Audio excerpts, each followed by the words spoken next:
4টা ভাবে একটা মানুষ নিজেকে ডেভেলপ করতে পারে, এবং এই 4টা কাজ যে যত বেশি করবে তার তত উন্নতি হবে। নাম্বার 1 হচ্ছে পড়ো পড়ো পড়ো। পড়ার কোনো বিকল্প নাই। আপনি যতই ডিজিটাল হয়ে যাক, 99.99% যদি ডিজিটালাইজেশন চলে আসে, তারপর আমি বলবো যে অ্যানালগের প্রয়োজন কমবে না, কারণ মানুষ নিজে অ্যানালগ প্রাণী। সো আপনাকে যতই অনলাইনে সব থাকুক, আপনাকে ওই হাতে করে বই পড়ার এটা মনে থাকে অনেক বেশি। প্রত্যেকে পড়তে হবে। পৃথিবীতে যত সফল ব্যবসায়ী বলেন, যত উদ্যোক্তা বলেন, সবার কমন একটা বৈশিষ্ট্য হচ্ছে তারা পড়াশোনা করে। এবং বিল গেটস বলেন বা আদার্স অন্যরা বলেন, মার্ক জুকারবার্গ বলেন, এরা কিন্তু আমার আপনার চাইতে কম শিক্ষিত প্রাতিষ্ঠানিক শিক্ষা অনুযায়ী, কিন্তু এই জায়গায় পৌঁছেছে। বিল গেটস কি বলছে আমি প্রতি সপ্তাহে একটা করে বই পড়ি। মার্ক জুকারবার্গ কি বলছে, প্রতি 15 দিন একটা করে বই পড়ি। এবং এই বই পড়ার বিদ্যা দিয়ে আমরা যা অর্জন করি, যা অভিজ্ঞতা হয়, সেটাকে কাজে লেগে আমার প্রতিষ্ঠানকে এত বড় করেছি। সো পড়ার কোনো বিকল্প নাই। যদি আমি একটু ধর্মীয় পয়েন্ট অফ ভিউ থেকে বলি, পবিত্র কোরআনে 114টা সূরা আছে, সূরা ফাতিহা থেকে শুরু, নাসে গিয়ে শেষ।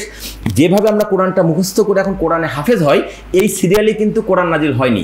সূরা আগে পরে নাজিল হয়েছে। যদি আপনি কোরআনের ইতিহাসটা ঘেটে দেখেন, বা কোনো সূরা ইনকমপ্লিট রেখে আরেক সূরা 2 আয়াত নাজিল হয়েছে, এইভাবেই পরে এটাকে কম্পাইল করা হয়েছে। ঠিক আছে, একদম প্রথম হেরা গুহার যখন রাসূলুল্লাহর কাছে খবর এলো, জিবরাইল আলাইহিস সালাম বললেন যে আপনাকে আল্লাহ রাসূল নির্বাচিত করেছেন বা মনোনীত করেছেন, তখন প্রথম যে আয়াতটা বলেছিল তার প্রথম শব্দটি হচ্ছে ইকরা, পড়ো। আপনি একটু এইভাবে চিন্তা করেন যে জিবরাইল আলাইহিস সালাম আল্লাহর হুকুম প্রাপ্ত হয়ে রাসূলুল্লাহর কাছে এসে প্রথম শব্দটা উচ্চারণ করার পরে আল্লাহ তাআলা তার ডিসিশন চেঞ্জ করলেন। রূপক অর্থে ধরেন যে আমি আর মানুষকে হেদায়েত করব না, ততক্ষণে জিবরাইলের মুখ থেকে একটা শব্দ বেরিয়ে গেছে। এরপরে আল্লাহ বললেন স্টপ জিবরাইল। তাহলে পৃথিবীতে যদি আল্লাহ তাআলার কাছ থেকে মহামাধ্যমের মাধ্যমে একটা শব্দ এসে সব থেমে যেত, সেটা হতো পড়ো। তাহলে পড়াটা কত গুরুত্বপূর্ণ, কিন্তু আমরা আজকাল পড়তে চাই না। সো আপনি উদ্যোক্তা বলেন, চাকরিজীবী বলেন, ব্যবসায়ী বলেন, বিক্রয় শিল্পী বলেন, সবার জন্য কমন আমার হচ্ছে পরামর্শ হচ্ছে পড়তে হবে। এটা হচ্ছে নিজের আত্ম উন্নয়নের প্রথম ধাপ। দ্বিতীয় ধাপটা হচ্ছে, আমি এটা সবসময় আমার ছেলে মেয়েদেরকে বলি যে প্রতিদিন অন্তত 1 পৃষ্ঠা পড়ো। অবশ্যই 10 মিনিট পড়ো। হ্যাঁ, একটা লাইন না, নতুন কিছু না শিখে তুমি খাইতে যেও না, ঘুমাইতে যেও না। প্রতিদিন একটা জিনিস শেখো। এটা রাসূলুল্লাহর হাদিসেও তো এরকম আসছে, যদি তোমার আজকের দিনটি গতকালের চাইতে উত্তম না হয়, তাহলে তুমি তোমার দিনটা ভালো গেল না, এরকম টাইপের। আমি ঠিক হুবহু বলতে পারছি না, এরকম টাইপের একটা কথা। তো গতকালকের চাইতে আজকে ভালো হইতে হবে। ঠিক আছে, তো এই জিনিসটা আমাদের প্রত্যেকে মাথায় রাখতে হবে। 2 নম্বর যেটা দিয়ে আমরা উন্নতি করতে পারি সেটা হচ্ছে প্রশিক্ষণ গ্রহণ। হ্যাঁ, প্রশিক্ষণ গ্রহণ করলে যদি আপনি একটা বই পড়েন, তাহলে আপনার যেটুকু উন্নতি হবে, একটা প্রশিক্ষণ গ্রহণ করলে 10টা বই পড়ার সমান উপকার হবে। কেন? কারণ প্রশিক্ষক যেই হোক, দুনিয়ার সবচেয়ে খারাপ প্রশিক্ষকও প্রশিক্ষণ দিতে এসে খারাপ কথা বলে না, ভালো কথা বলে। তো তার কাছ থেকে আমি একটা পয়েন্টও নিতে পারি, ওই একটা পয়েন্টে আমাকে এগিয়ে দিতে পারি। ঠিক আছে, সো আমি বই পড়তে পারি, আমি প্রশিক্ষণ গ্রহণ করতে পারি। একটা বই পড়ার জীবনে টার্নিং পয়েন্ট হতে পারে। যদি 10টা বই পড়ার কাজ একটা প্রশিক্ষণ থেকে হতে পারে, কারণ প্রশিক্ষকরা অনেক কিছু জেনে বুঝে তার জিসটা নির্যাসটা তার স্থানে তুলে ধরে। তৃতীয় একটা পদ্ধতি নিজের আত্ম উন্নয়নে, সেটা হচ্ছে দেশ ভ্রমণ। আপনি যত ঘুরবেন তত আপনার জ্ঞান, গরিমা, ম্যাচুরিটি আসবে। ইভেন নিজের দেশটা তো বটেই। আমি তো বলবো যে আপনার প্রথম কাজ হওয়া উচিত ব্যবসা শুরু করার আগে 64 জেলায় গিয়ে 1 ট্রাক করে কাটায় আসা।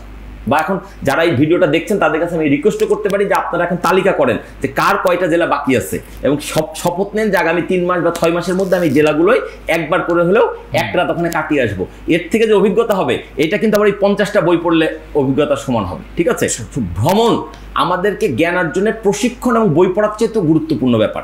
ঠিক আছে, দেশের মধ্যে বটেই, সম্ভব হলে দেশের বাইরে। এবং জ্ঞান অর্জনের জন্য আপনি যত দূরে যাবেন আপনার জন্মভূমি বা অবস্থান স্থল থেকে, এবং যত বেশি দিন অবস্থান করবেন, আপনি তত বেশি জ্ঞানী হতে পারবেন। আমি একটু মজা করে বলি যে দেশের বাইরে গিয়ে যদি 100 দিন কেউ সার্ভাইভ করতে পারে, সেটা একটা প্র্যাকটিক্যাল পিএইচডি ডিগ্রি অর্জনের সমান।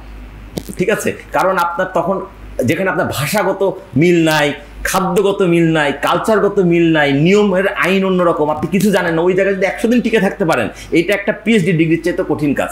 সো আমাদেরকে সুযোগ পেলে ঘোরা উচিত, যার যা সাধ্য আছে। এবং আমি বলি না যে আপনাকে শুধুমাত্র ইংল্যান্ডে যেতে হবে, শুধুমাত্র আমেরিকাতে যেতে হবে, শুধু ইউরোপে যেতে হবে। ভাই, বাংলাদেশের চারিদিকেই তো ভারতের অনেকগুলো শহর আছে, তো ওখানে ঘুরে আসেন না যদি আপনার সুযোগ থাকে, সামর্থ্য থাকে। এমন অনেক জায়গা আছে আমাদের পার্শ্ববর্তী দেশে, যে বাংলাদেশের ওই কোন একটা জেলায় যাওয়া হচ্ছে, তো ওই জায়গায় গেলে আপনি অল্প খরচে ঘুরে আসতে পারবেন। নেন না, ফ্লেভার নেন না, কে কোথাকার মানুষ কেমন, জাতি কেমন, এগুলো আপনাকে সফল করবে। অনেক আইডিয়া পাওয়া যায়, অনেক আইডিয়া পাওয়া যায়, অনেক আইডিয়া পাওয়া যায়। এবং আপনি ওইখানে গিয়ে বাস ধরতে ঠিক সময় যেতে হবে, ট্রেন ধরতে ঠিক মতো যেতে হবে। আপনি ইচ্ছা মতো ঘুমাইতে পারবেন না, ইচ্ছা মতো বাড়িতে যেমন দেরি করে হলো নাস্তাটা টেবিলে রেডি থাকবে, মানে সেটা থাকবে না। সময়ের কাজ সময় করতে হবে। এর ফলে যে ডিসিপ্লিন হয় মানুষের জীবনে, সেটার মানে ব্যাখ্যা দিয়ে পাওয়া যায় না। ঠিক আছে। আর যদি কেউ স্পিরিচুয়ালি বাউন্সড হন, তাকে আমি বলি যে আপনি হজে চলে যান। এটা আপনার এক ধরনের ধর্মীয় কাজও হবে, পাশাপাশি আপনার ওখান থেকে এটা তো একটা ভ্রমণ, আমি এত দূর যাচ্ছি, ঠিক আছে, যেখানে সারা বিশ্বের মুসলমানরা যাচ্ছে, এটা একটা কাজ হতে পারে। আচ্ছা, তাহলে প্রথম বললাম বই পড়া, দ্বিতীয়টা বললাম আমি প্রশিক্ষণ গ্রহণ, তৃতীয়টা আমি বললাম ভ্রমণ, এবং চতুর্থটা হচ্ছে বন্ধু নির্বাচনে সতর্ক হন। রাইট পিপল সিলেকশন, যে আমি সবাই আমার বন্ধু, কার সাথে মেলামেশা করছেন, কার সাথে আমি কোয়ালিটি টাইম কাটাবো। মিশবেন তো সবার সাথেই, ভালো লোকের সাথেও দেখা হতে পারে, খারাপ লোকের সাথেও সেলফি উঠে পড়তে পারে। আপনি না চাইলেও কি আপনার পাশে এসে ক্যামেরা ধরে একটা ছবি তুলে নিয়ে পরদিন দিয়ে দিল, আমি উমুক লোক, কাছের লোক, কত কিছু তো ঘটে। ঠিক আছে, কিন্তু আপনাকে সিদ্ধান্ত নিতে হবে, আমাকে সিদ্ধান্ত নিতে হবে যে আমার কাদেরকে আমি রাখবো।